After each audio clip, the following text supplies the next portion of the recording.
Pense Grande, com Carlinhos Costa Beber.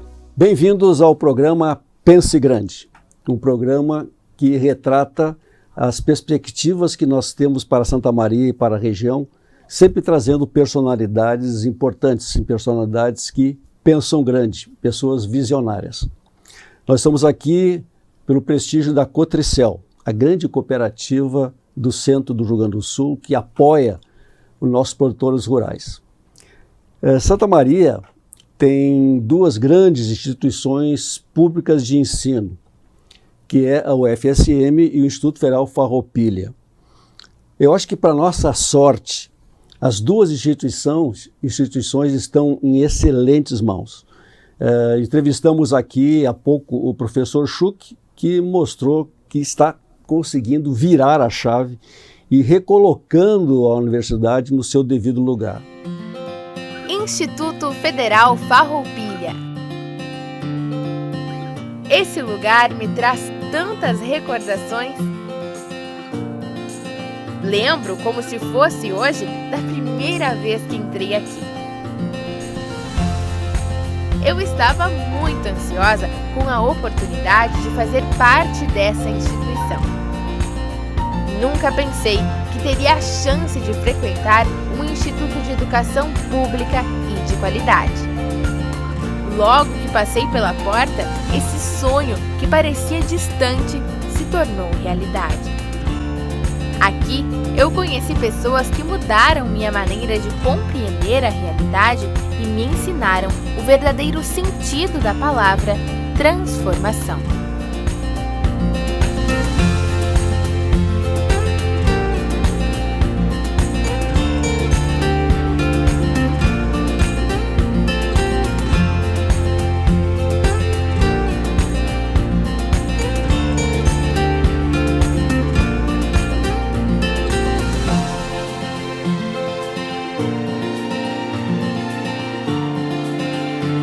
No IFAR, eu estudei. Me transformei. Me tornei um ser humano mais ético, solidário, responsável, comprometido e apto a mudar o mundo à minha volta. E hoje nós vamos conversar com a professora Nídia Heringer, que é a reitora do Instituto Federal Farroupilha, cuja sede, cuja reitoria é em Santa Maria. E isso é uma honra para nós e temos muito que conversar. Seja bem-vinda, Nídia. Muito obrigada, Carlinhos. É uma satisfação estar conversando com você. Agradecemos a oportunidade. Será um prazer falar do Instituto Federal Farroupilha, da Rede Federal de Educação Profissional e Tecnológica e de projetos e planos para Santa Maria e para a região do Rio Grande do Sul, que nós chamamos de território IFAR. O IFAR, né, eu fui um tempo conselheiro até lá do Instituto e virei um entusiasta. Né? Virei um entusiasta e, em seguida, nós estamos conversando sobre o futuro do IFAR. Mas, assim, vamos começar pela Nídia, né? Que as pessoas querem conhecer quem é a Nídia Heringer, que chegou ao topo da hierarquia do Instituto, que é a reitoria.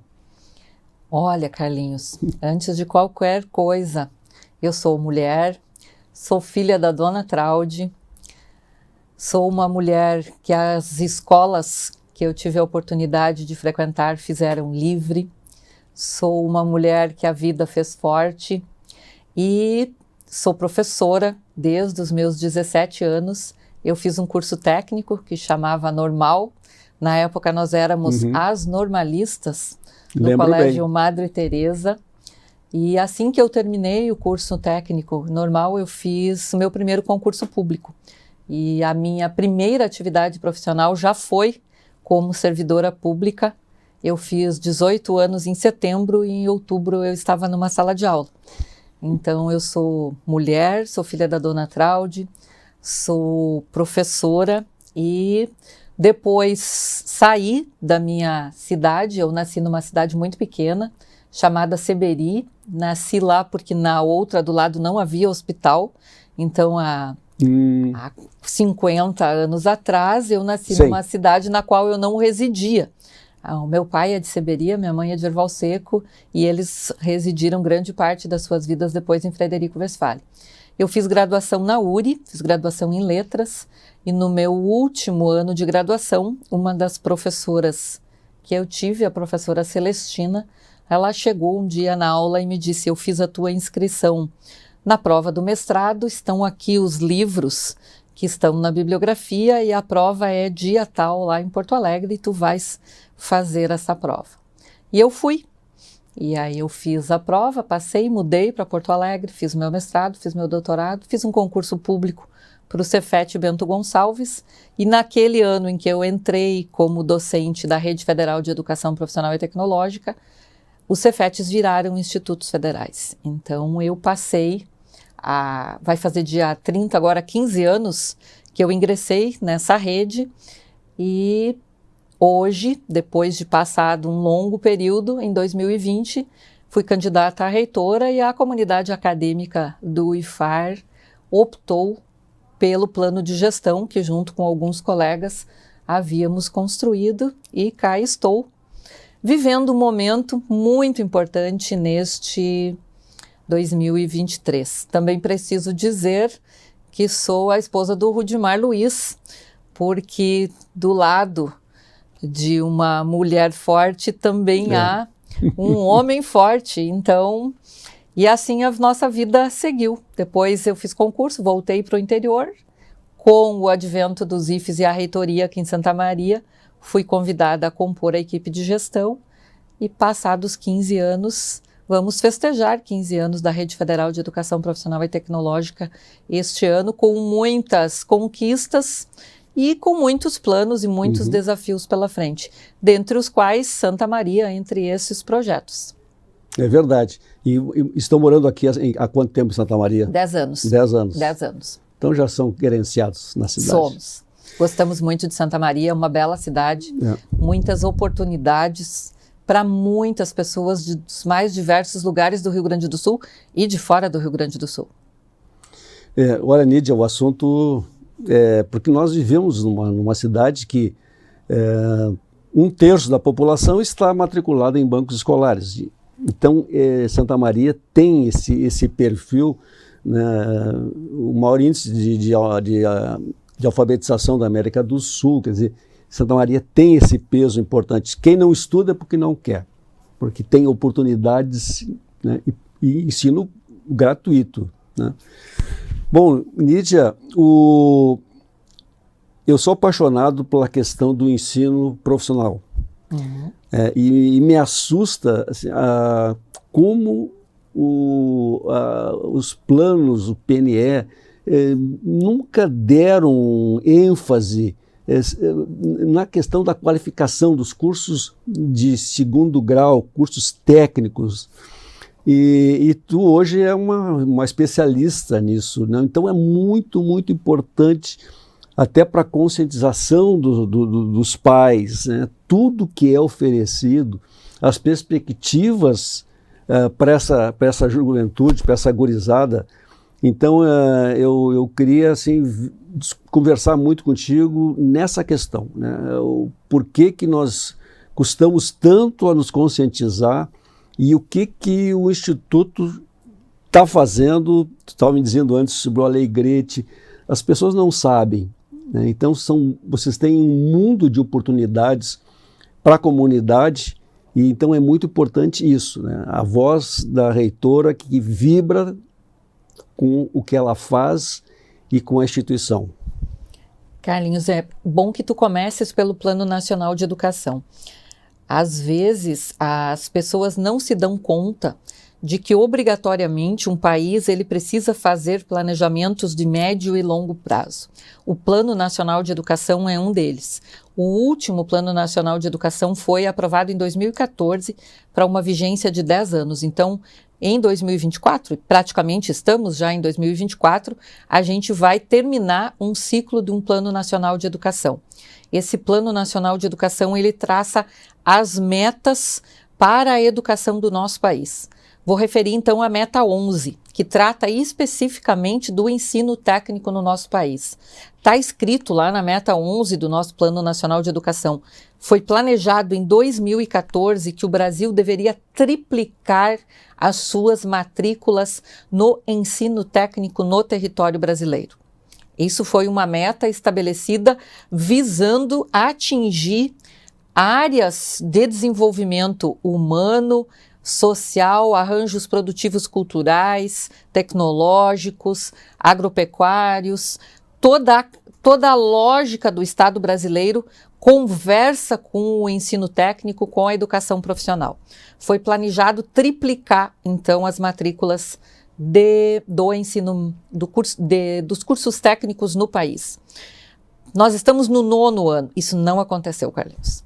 Então a gente teve lá em 2014 um primeiro movimento, alguns projetos de leis aprovados, todos ouviram falar em alguma medida do Pronatec, depois dos novos caminhos, da ampliação do número de escolas técnicas, que são os institutos federais, mas a Meta 11 está muito longe de ser cumprida. Seriam necessárias 296 mil matrículas ano para que se chegasse ao que se projetou em 2014. 300 mil matrículas novas ano. Ano em cursos técnicos no território brasileiro, para que a gente tivesse pulsante na sociedade a formação técnica em todas as áreas do conhecimento, de tal maneira que o progresso e o desenvolvimento do nosso país tomasse uma dimensão significativa em relação àquilo que foi planejado. Bom, isso não aconteceu.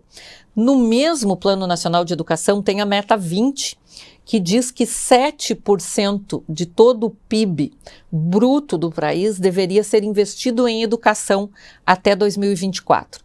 Nós estamos em 4%, Carlinhos.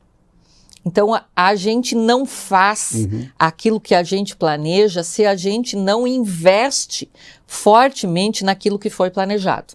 E isso significa o quê? Que nós precisamos, no nosso país, deixarmos de ter planos de gestão de A ou de B e termos políticas efetivas de nação, de Estado brasileiro, para que reverbere na sociedade aquilo que é planejado efetivamente aconteça depois de uma década. E para que a gente não tenha isso que eu vou chamar de frustração. Avaliar esse Plano Nacional de Educação hoje é absolutamente frustrante. Nós estamos falando do ensino técnico, mas assim como não aconteceu o que estava previsto para o ensino técnico, não aconteceu para a pós-graduação, não aconteceu para o ensino superior, não aconteceu para a educação infantil, não aconteceu para a educação básica. E se as pessoas do nosso país não tiverem acesso à ciência, pesquisa, extensão, inovação, o nosso país não vai estar entre os países de maior desenvolvimento humano, social, econômico do mundo, porque são as pessoas que fazem com que se chegue a determinados patamares. A ciência aberta, ela existe, mas ela não existe para a grande maioria dos brasileiros. Quando eu disse que grande parte do que eu sou se deve às escolas nas quais eu passei, porque embora residente em cidades pequenas, as escolas nas quais eu tive a minha formação, elas foram capazes de apresentar à criança, depois à adolescente e depois à adulta, ensino, conhecimento, pesquisa, oportunidade de leitura, de escrita. Hoje a gente ainda tem milhares de brasileiros analfabetos. Imagine a sua vida, a minha vida, sem a condição de ler uma placa, um jornal, uma receita médica. E é assustador e a gente está hoje vivendo, né, com tantas ferramentas novas, com tecnologias de ensino à distância presencial, e ainda assim corremos para trás. Eu vejo assim os outros países se distanciando no horizonte e nós ficando no passado. E isso se reflete. Desculpe, o ano passado se viu que 30% do equipamento já das empresas brasileiras está totalmente obsoleto. Então, uma coisa casa com a outra. Se não tem mão de obra qualificada, a indústria também não consegue evoluir em tecnologia, a renda. Então, mas assim, eu gosto sempre de ver o copo meio cheio, né? Assim como tu tens essa cabeça. Então, nós temos, aumenta a nossa responsabilidade do Instituto Federal Farroupilha, né? Com todas essas restrições, essas dificuldades, fazer a sua parte, porque a sociedade precisa de vocês, precisa muito de vocês. A educação profissional e tecnológica, ela é mundialmente conhecida como um dos elementos capazes de melhorar a vida das pessoas e melhorar todos os índices de desenvolvimento dos países. Nós, no Brasil, temos um país continental. A gente não consegue se comparar a Dinamarca, Alemanha, Portugal, que tem populações muito pequenas. Mas a experiência deles com relação ao ensino profissional pode balizar os planejamentos da educação profissional do nosso país. Nós hoje somos responsáveis por 3% das matrículas do ensino médio. E só no Instituto Federal Farroupilha, nós com os nossos 180 cursos, nós temos 16 mil estudantes e desses 50% em cursos técnicos. Se a gente for pensar nos 11 municípios onde o Instituto Federal está presente, nós temos mais de 7 mil brasileiros fazendo um curso técnico. Gratuito.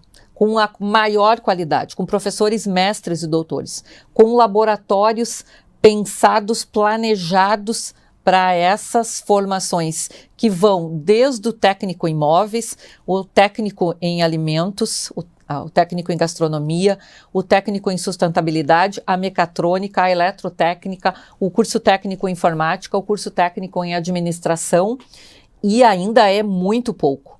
A gente precisa, no Rio Grande do Sul nós temos 11, somados aos outros 2 institutos federais, nós temos 42 municípios que possuem um campus de Instituto Federal em pleno funcionamento, com todas as dificuldades, alguns ainda sem um ginásio de esportes, alguns ainda sem toda a condição de infraestrutura, uma vez que isso se consegue com orçamento público e quando ele não está disponível, há um freio externo à nossa instituição, mas ainda assim em pleno funcionamento e sem termos reduzido nenhuma oferta de matrículas nesses últimos anos, apesar dos 2 anos pandêmicos que enfrentamos com toda sorte de dificuldades.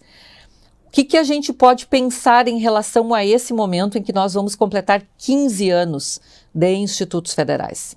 A gente tem muito a comemorar, e a gente falava de Alegrete, a gente falava de São Vicente, Júlio de Castilho, Santa Rosa, onde a gente avançou nos últimos anos em relação àquilo que foi planejado, a gente conseguiu fazer o que havia sido planejado, mas a gente também vive um momento em que está sendo retomado, embora na finaleira do prazo para o Plano Nacional de Educação, a lógica de que é preciso expandir o número de unidades de escolas ofertantes de ensino técnico para que a gente possa chegar pelo menos a 1.000.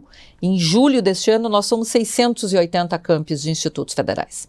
O planejamento que foi apresentado para nós, reitores, em final de abril deste ano, é que a gente passe a pensar em termos 1.000 unidades. Se a gente vai pensar em 1.000 unidades no Rio Grande do Sul, no Brasil, é claro que o Rio Grande do Sul não pode ficar ausente desse processo. Vai quase dobrar de tamanho. Vai quase dobrar de tamanho. E eu espero que o Instituto Federal Farroupilha dobre de tamanho, Carlinhos. Por mais desafiador que isso venha a ser para a nossa comunidade acadêmica, se nós pudermos passar de 11 unidades para 18 unidades, quantos brasileiros, jovens e adultos mais vão conseguir acessar uma escola pública gratuita, fazer um curso que se articule com os arranjos produtivos, sociais, culturais daquela região onde essa escola vier a acontecer, e quantas matrículas a gente ainda pode ampliar nesses nossos campi existentes. Sim. Porque a gente já tem 11 unidades em funcionamento, que se a gente mudar a tipologia delas de um campus 70-45, que significa 70 professores, 45 técnicos, para 90-70, quantas vagas mais eu consigo oferecer de matrículas nos próximos 5 anos, 10 anos pela frente? Porque estrutura física quase todas têm para essa ampliação. A gente tem uma estrutura física não suficiente para pensar toda essa ampliação, mas para levar o planejamento dessa ampliação e discutir como fazer isso em 2, 3, 4 anos, com toda certeza. E temos gestores em todas as nossas unidades dispostos a esse desafio que se coloca para que a sociedade chegue em algum momento àquilo que a gente olha e chama de países desenvolvidos. A gente vai a Portugal, a gente vai para a Finlândia, a gente olha as condições que eles têm e tenta aplicar aqui. A gente não vai conseguir aplicar aqui sem a gente construir conhecimento, ciência, pesquisa, para que a gente chegue a esses lugares onde esses outros países chegaram. E isso passa definitivamente por um planejamento que envolva a educação brasileira. A gente tem muito pouca escola pública gratuita no território brasileiro ainda. Está concluindo o nosso primeiro bloco. Vocês estão vendo que vamos ter uma aula fantástica hoje aqui com a nossa amiga, a professora Nídia Heringer, que é a reitora do Instituto Federal Farroupilha. Já voltamos. Pense Grande, com Carlinhos Costa Beber.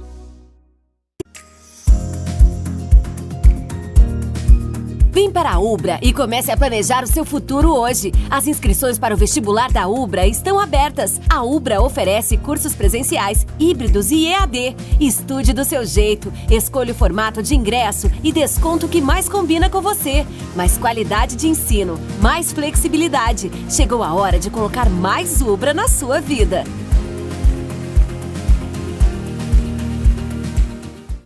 Está de portas abertas em Santa Maria, a Excelência, clínica especializada na prática de quiropraxia. É ela que é responsável pelo tratamento da coluna e demais articulações sem a utilização de medicamentos. O tratamento quiroprático atua tratando a origem do problema. Pode ser aplicada a hérnia de disco, dores na coluna, dores musculares e dores em articulações. A Excelência está localizada na Central de Clínicas, Rua Pinheiro Machado, 2350. Agende sua avaliação. So darling, take my hand, you got to understand. I don't wanna just be friends. Come away with me and live my fantasy. I don't wanna just be friends.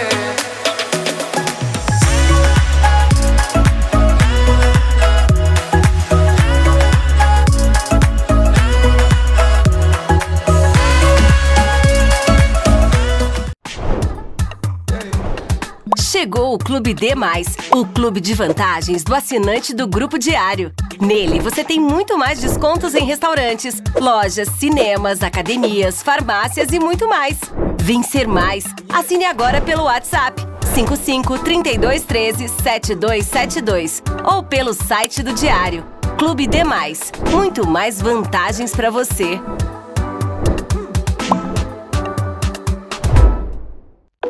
Pense Grande, com Carlinhos Costa Beber. Estamos de volta com o programa Pense Grande, conversando com uma pessoa que pensa muito grande. A nossa reitora do Instituto Federal Farroupilha, a professora Nídia Heringer. Estamos aqui, esse programa patrocinado pela Cotricel, a grande cooperativa que estimula o nosso produtor rural do centro do Rio Grande do Sul. Professora Nídia, a pauta é muito grande, muito pesada e aumenta com tantas dificuldades e essa falta de visão de longo prazo dos nossos gestores públicos aumenta muito a responsabilidade do gestor que está aqui na ponta. Uhum. E tem essa questão toda da capilaridade. Quer dizer,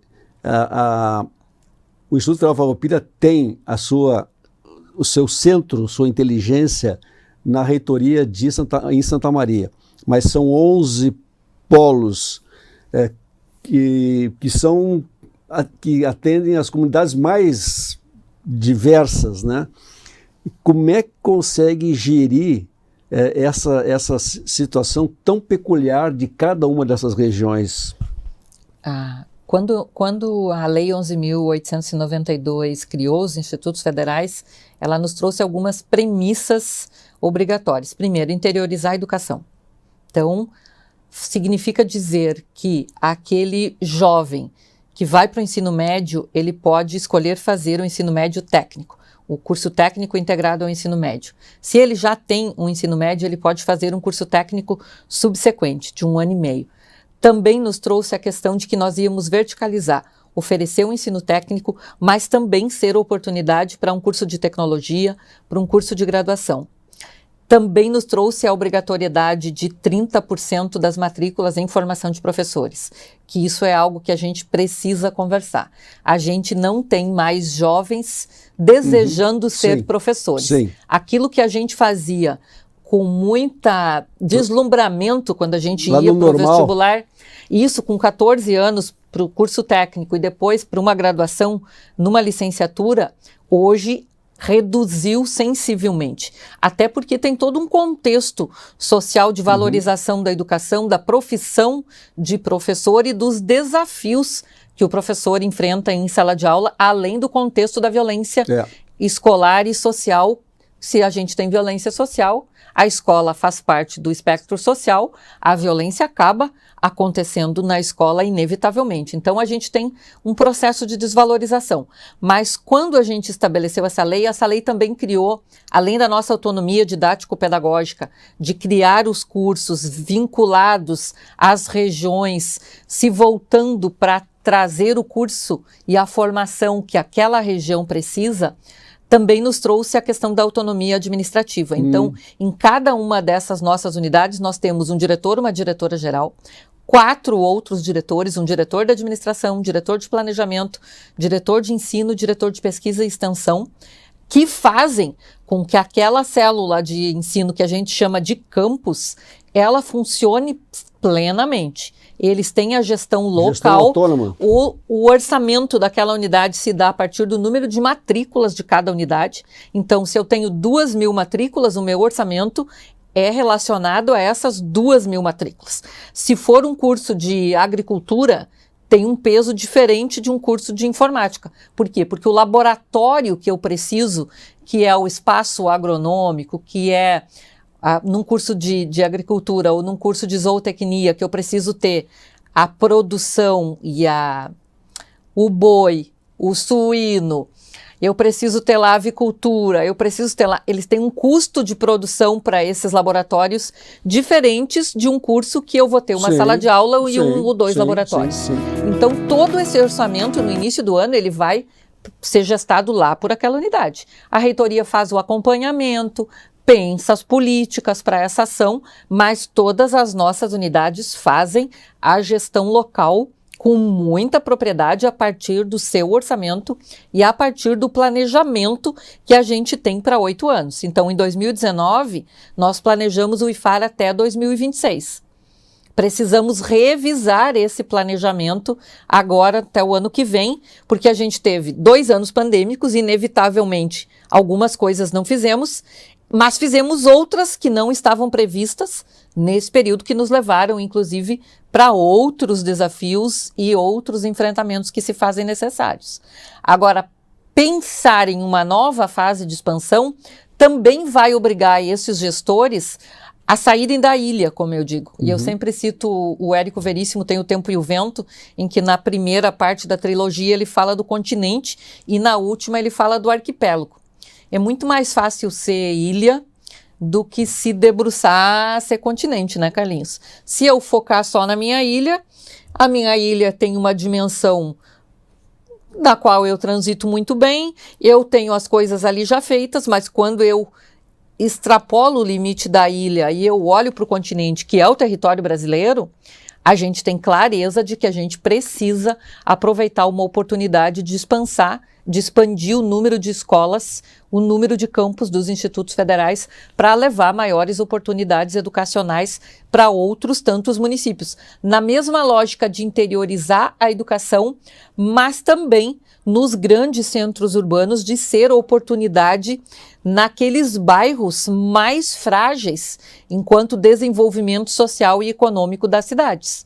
Porque por mais que a gente esteja no século XXI, há muitos moradores aqui de Santa Maria que não entendem que uma instituição pública federal é lugar para eles. Ainda há um distanciamento entre o contexto e o entendimento daquilo que é uma instituição pública federal e quem acessa uma instituição pública federal em 2023 em relação àqueles que não transitam no meio acadêmico. A gente tem inúmeros exemplos. É uma questão óbvia, mas eu nunca tinha ouvido de um gestor essa palavra, essa frase. Esse distanciamento, ele é óbvio, mas eu nunca tinha me caído dessa realidade, esse distanciamento que tem dentro de uma mesma cidade. Dentro de uma mesma cidade. É impressionante isso. E a outra coisa que é importante que a gente diga pensando no Instituto Federal Farroupilha. Hoje, 68% dos nossos estudantes vêm de famílias de 1,5 salário de renda. Um salário e meio é menos de R$2.000. Quase 70%. Quase 70%. De um salário e meio. Agora, se a gente olhar nesse 1,5 salário que tem meio salário de renda, a gente tem 22%. Mas que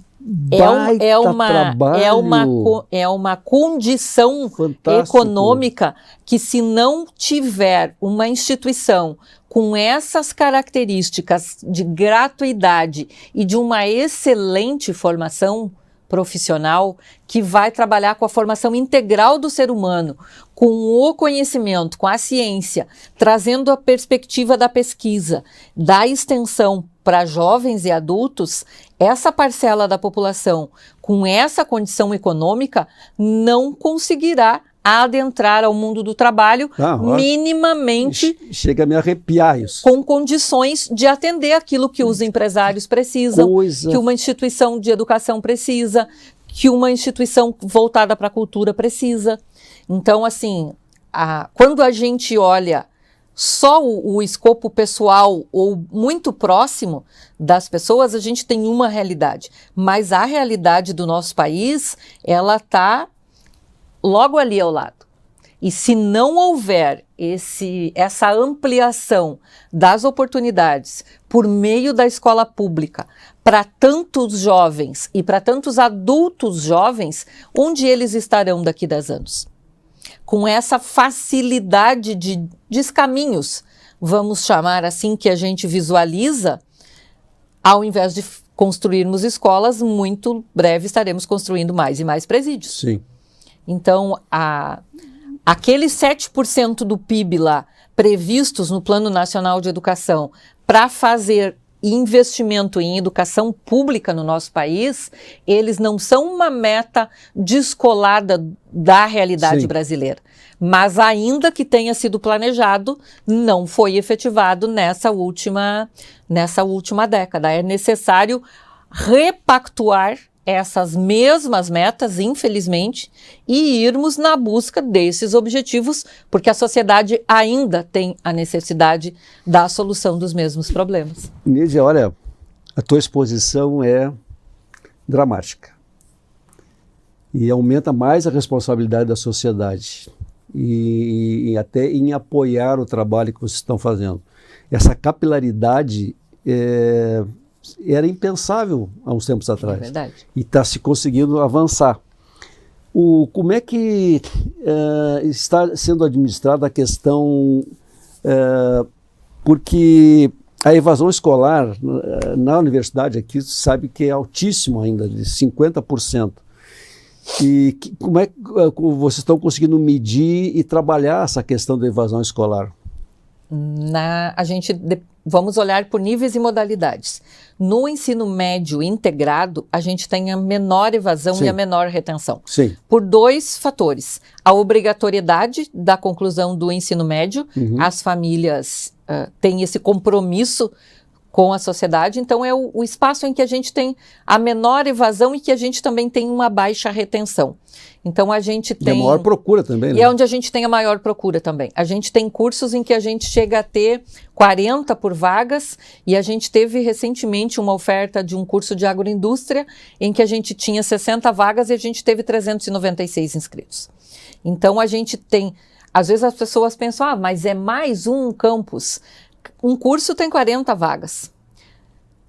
É um nicho muito pequeno. É muito pequeno.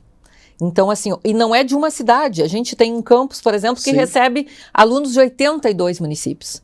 Num campus que está numa cidade de 11 mil habitantes, que é São Vicente do Sul. A gente tem em Santo Augusto, que tem 11 mil habitantes o município, a gente recebe estudantes de 32 municípios. Então, a existência de uma instituição pública federal que oferece cursos técnicos gratuitos, ela chama a atenção daquelas famílias que entendem que ali há uma oportunidade para os filhos daqueles que não têm condição de colocar os seus filhos a pagar R$ 1.200 numa escola privada hoje, porque a renda deles é um pouco mais do que isso. Então a gente tem o desafio de fazer, e o ideal seria, há alguns dias a gente conversava com um colega que na época da criação dos IFES era o secretário de Educação Profissional e Tecnológica, ele dizia, o ideal era a gente ter no Brasil uma escola, um campus de Instituto Federal em cada município. Hoje isso é impensável em termos de viabilidade econômica para o nosso país. Mas se a gente conseguisse pensar nisso, a gente desafogaria compromissos do Estado, a gente sabe a dificuldade que os estados têm com as escolas estaduais, a gente minimizaria situações que os municípios, que são muito pequenos e com um orçamento muito restrito, enfrentam. Então é uma questão de pensar o nosso país a partir de alguns modelos e quem sabe pilotos. É só estar colocando em outra pauta muito importante. Olha quantas escolas estaduais nós temos em Santa Maria. E quantas vagas tem de ensino técnico. Então, é uma desproporção gigantesca. Então, se tu pudesse trazer essa nova cultura, né, do ensino público federal gratuito a nível de ensino médio profissional, né, seria uma mudança de paradigma. Mas olha que interessante, olha, você me deixa assim numa situação. E como é que está sendo tratado, nesse caso específico, como é que está sendo medido e tratada a questão da evasão, então, nos outros níveis? A gente tem o que a gente chama de programa de acesso, permanência e êxito. Então, a gente tem algumas estratégias para possibilitar o acesso daqueles que menos têm condição social.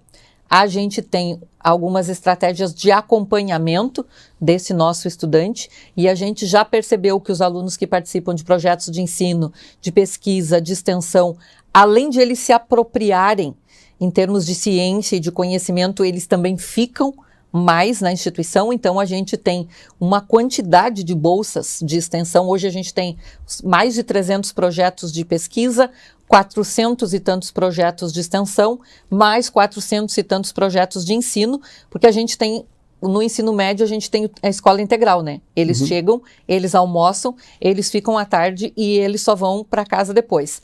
Nas licenciaturas, a gente tem a maior evasão. A gente começa perdendo, como eu digo. A gente oferece 35 vagas e a gente, em alguns cursos, a gente inicia com 22. E aí os nossos indicadores já começam quebrados. Mas esse indicador, no nosso entendimento, ele é um indicador que está equivocado.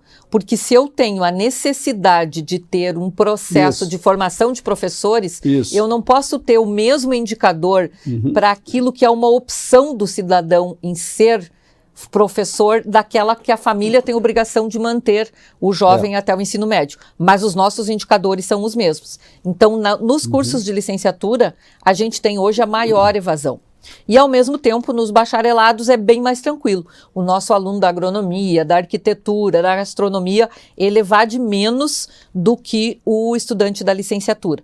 Agora, tem algumas diferenças, Carlinhos. Um aluno que se forma professor em matemática, ele chega a dar aula para 400 estudantes na rede estadual e na rede municipal.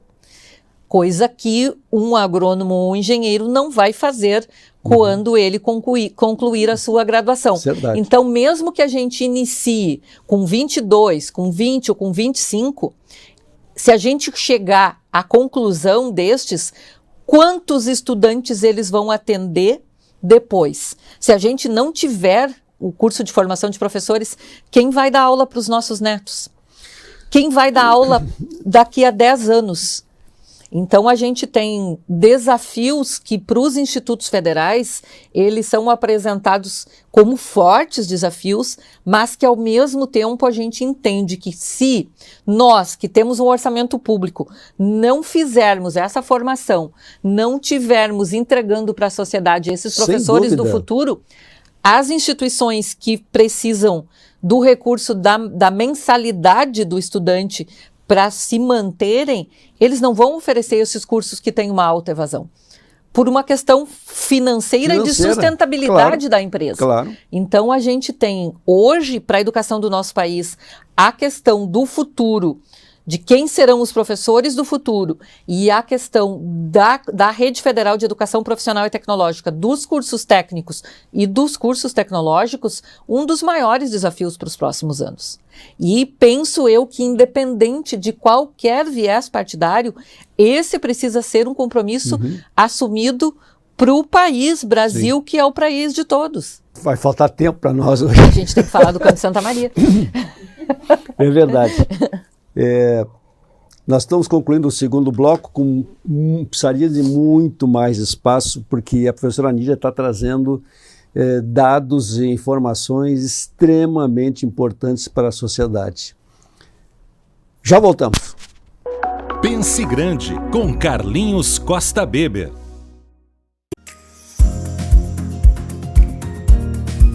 Vem para a Ubra e comece a planejar o seu futuro hoje. As inscrições para o vestibular da Ubra estão abertas. A Ubra oferece cursos presenciais, híbridos e EAD. Estude do seu jeito, escolha o formato de ingresso e desconto que mais combina com você. Mais qualidade de ensino, mais flexibilidade. Chegou a hora de colocar mais Ubra na sua vida.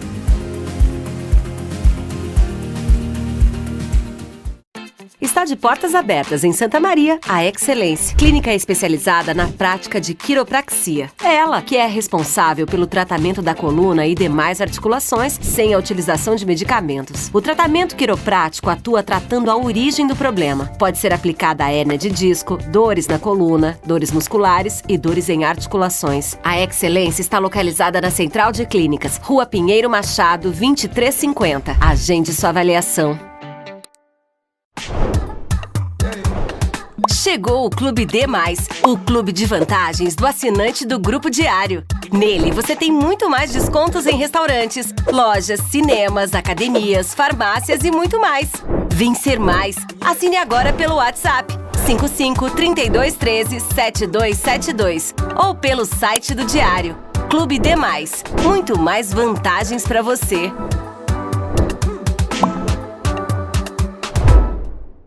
Aos 28 anos, a Della Páscoa Engenharia segue sua trajetória com a missão de oferecer serviços de excelência aos seus clientes, apresentando soluções que possam melhorar a qualidade de vida das pessoas, encurtando distâncias e contribuindo para o desenvolvimento social e econômico de nossa região, através da infraestrutura, tecnologia e sustentabilidade. Della Páscoa Engenharia, há 28 anos transformando a cidade e região.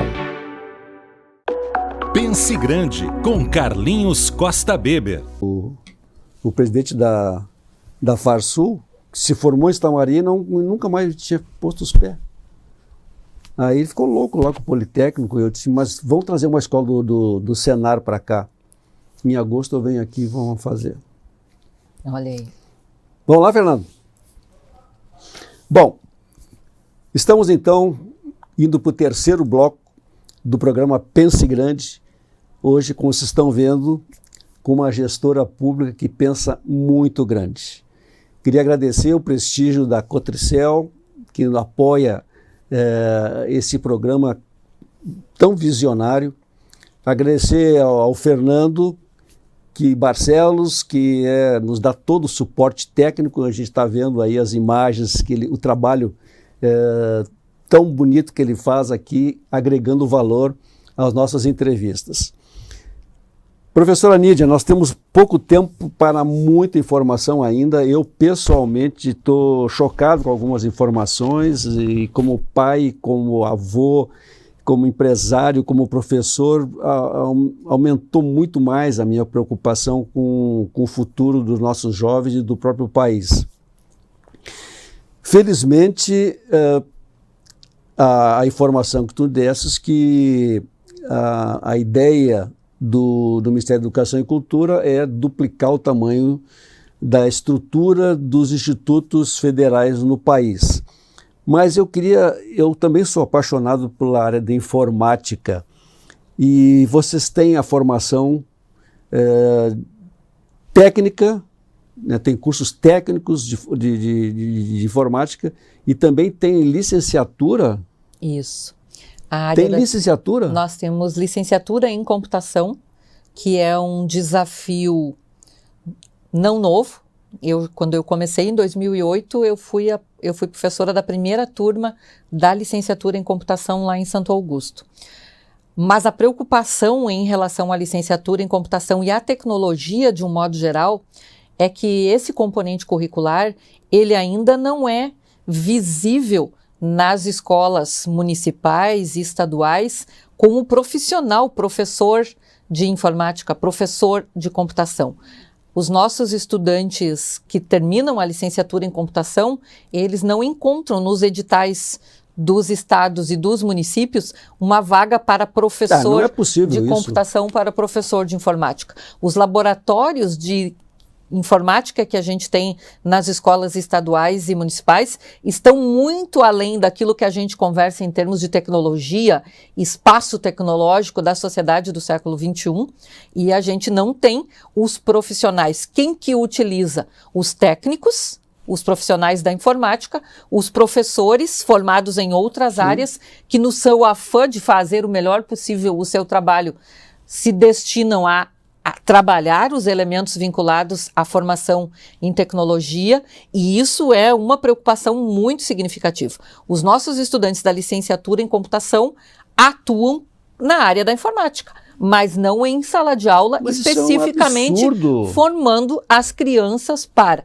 Mas a gente está falando em matrícula, Carlinhos, e a gente também está falando em como acontece isso. Mas a gente também tem, eu preciso fazer essa referência enquanto gestora, os institutos federais, eles têm essa capilaridade e essa formação de qualidade em virtude dos seus profissionais de educação.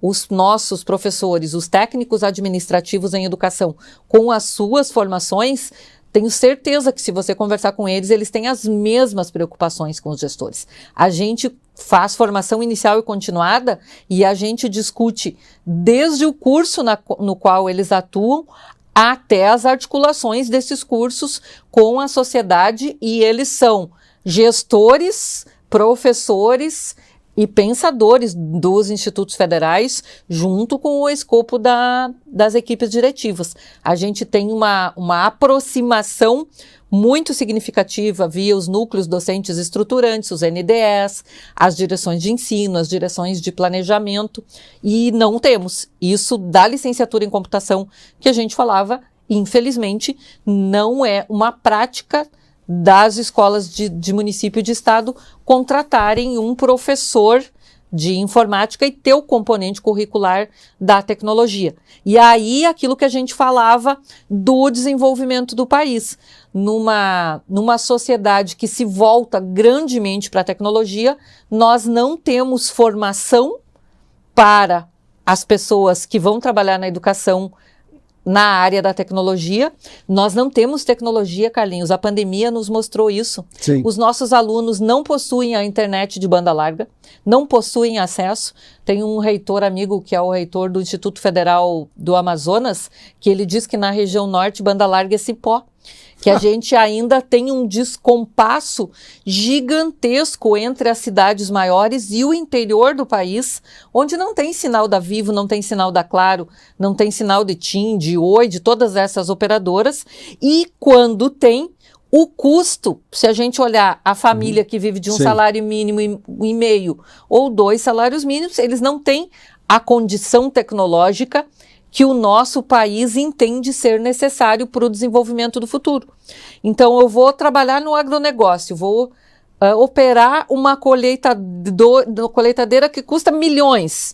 E eu cheguei lá com que condição tecnológica no curso que eu fiz, no meu curso técnico, se não for numa instituição pública federal? A gente não tem a formação articulada com o desenvolvimento industrial e social. E esse desenvolvimento social, ainda que a gente tem, ele não é de indústria nacional. E tu sabe perfeitamente do que eu estou falando. A gente ainda não possui tecnologia, empresas que sejam nacionais, capazes de fazer frente a esse desenvolvimento que tanto queremos. Não consegue isso, e infelizmente, basta tu pegar um avião aqui, daqui a 10 horas tu descer lá nos Estados Unidos, tu já vai ver essa diferença brutal. Mas o que mais está me entusiasmando, e eu estou acompanhando até dos bastidores, que é a possibilidade de nós criarmos o campus do Instituto Farroupilha em Santa Maria. Já vimos, desde, eu acho, novembro do ano passado, conversando nos bastidores, mas agora toda a sinalização indica de que Santa Maria vai ganhar um presente espetacular, que será o campus do Instituto Federal Farroupilha em Santa Maria. Isso. O que dá para se dizer já dessa perspectiva? Esse diálogo ele já começou no ano passado, e no dia 27 de dezembro nós nos reunimos lá na UBRA. Tu estavas presente com a prefeitura, com o diretor da UBRA, o Mauro, com o Rodrigo, mais eu, mais o procurador da prefeitura. E hoje aqueles diálogos, eles se transformaram em alguns momentos públicos de discussão dessa pauta. Hoje a gente tem um comitê de mobilização para a criação do campus Santa Maria do Instituto Federal Farroupilha. Depois da audiência pública, de termos os representantes da sociedade civil organizada, CACISME, Universidade Federal de Santa Maria, Prefeitura, IFAR, a gente criou esse comitê, e esse processo já está no Ministério da Educação, em termos daquilo que a Prefeitura oferece de contrapartida e daquilo que a gente tem, e não é mais segredo para ninguém, a UBRA entende que aquele espaço, ela não precisa daquele espaço naquela infraestrutura, então a gente tem esse processo já no Ministério da Educação enquanto pauta de discussão. Devemos ter, a partir da sensibilização da parte política e da parte técnica do Ministério da Educação, nesse processo de expansão e de fortalecimento da rede federal e dos institutos federais, a análise, e acredito eu que a criação e a autorização de funcionamento do Campus Santa Maria. E as pessoas têm nos perguntado: Nídia, quais são os campos que a gente vai ter em Santa Maria? Não tem isso no processo, porque isso a gente vai discutir com Santa Maria, com as representações, com as lideranças, visto que a gente tem compromissos assumidos. Santa Maria tem 2 escolas que oferecem cursos técnicos, o CETISME e o Politécnico, públicas, federais. A gente não vai, e representação da Universidade de Santa Maria no Comitê Pro Campus Santa Maria, e a gente precisa discutir com a cidade de Santa Maria, com quem faz Santa Maria acontecer, quais são os eixos tecnológicos. A Rede Federal se organiza em eixos tecnológicos, são 13 eixos tecnológicos que geram 227 cursos. Alguns dias você conversou com a Marta, e eu me lembro que ela disse que eles oferecem 7 eixos tecnológicos. Desses 7, nós dificilmente não teremos os mesmos cursos, mas não sei se sequer teremos os mesmos eixos tecnológicos. A gente vai discutir aquilo que não está no planejamento da UFSM para a gente pensar numa população específica que não está sendo atendida pela Universidade de Santa Maria. Porque aquilo que a gente falava antes é uma realidade. A gente tem alunos de estudantes de escolas estaduais que não se visualizam fazendo um processo seletivo para ingressarem numa instituição pública federal. Incrível. Por entenderem que aquele lugar não lhes pertence. Então a gente precisa, além do esforço da criação de um campus, de toda a parte de estruturação de projetos pedagógicos, de audiências públicas para discutir quais serão esses eixos e esses cursos, ainda fazer com que essa parcela da população, grande quantidade de pessoas, entenda que estar numa instituição pública federal faz parte das suas possibilidades de trajetórias de vida. E isso a gente faz dialogando com essas pessoas, chamando essas pessoas para conhecer uma instituição pública federal, levando os nossos estudantes e os nossos ex-estudantes a relatarem as suas trajetórias de vida na instituição e profissionalmente onde estão agora, depois de terem estado numa instituição pública federal, como o Instituto Federal, e o que isso fez pelas suas vidas. Se a gente ouvir os relatos dos nossos estudantes, a gente passa a ter mais clareza do tamanho dos desafios, mas também a gente tem certeza que é possível concretizar essas novas unidades em funcionamento e, ao mesmo tempo, fortalecer e levar para um outro lugar ainda, para mais oportunidades de matrículas nas já existentes.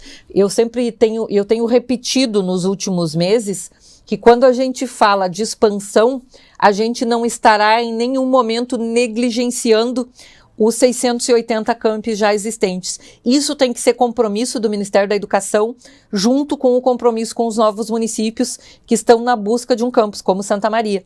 Então, se a gente já tem algumas em funcionamento, bora fazer com que essas possam alcançar o maior número de jovens e adultos não jovens nessas regiões. E, ao mesmo tempo, fazer nascer as novas estruturas. E essa maneira, essa capilaridade dos institutos federais é importantíssimo, porque as universidades federais, elas têm outro tipo de perspectiva, quer dizer, o aluno tem que se mudar de longe, todas aquelas questões, e o IFAR vai lá, todos os institutos federais vão lá na ponta.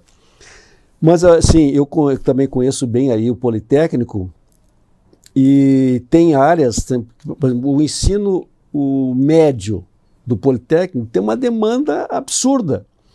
Então, certamente vocês, né, uma das prioridades vai ser o ensino médio. Né? Certamente uma energia vai ter que... Aí está a grande demanda, tá aí a grande demanda. E que tamanho teria o campus de Santa Maria em termos de estrutura, de pessoas, professores, de funcionários e de alunos? Enquanto pauta Santa Maria, é importante que a gente diga que é, nos últimos tempos, a pauta mais consensual que a gente teve. Câmara de Vereadores, Assembleia Legislativa, Executivo Municipal, todo o empresariado, as 13 representações das empresas santamarienses presentes na mesma reunião, todos formalizando esse compromisso, para que a gente tenha o quê? Associação dos Municípios. Com as associações dos municípios, DCE, representação estudantil, Câmara de... Mas é que o teu trabalho... De educação. Nídia viu que nós precisamos de mais um dia, em breve. nós vamos voltar aqui para fazer um programa especial comemorando a decisão do MEC de implantar em Santa Maria, então, o Campus Santa Maria de Jutural Farroupilha. Agradecer a Nídia, foi fantástico, foi, de um lado, né, me entusiasma, tu é uma pessoa que cria, que gera expectativa positiva, é visionária, mas também tu trouxestes dados e informações assim que realmente são muito preocupantes. Mas nós, como sempre pensamos no copo meio cheio, né, a gente tem que trabalhar e fazer acontecer. Agradeço, então, o carinho da audiência, da TV Diário, da Rádio CDN, e foi uma conversa espetacular. Muito obrigado, Nídia. Sucesso. Eu que agradeço, Carlinhos. Volte a ser nosso conselheiro. Vamos ser. Obrigado a todos, até a próxima. Pense Grande, com Carlinhos Costa Beber.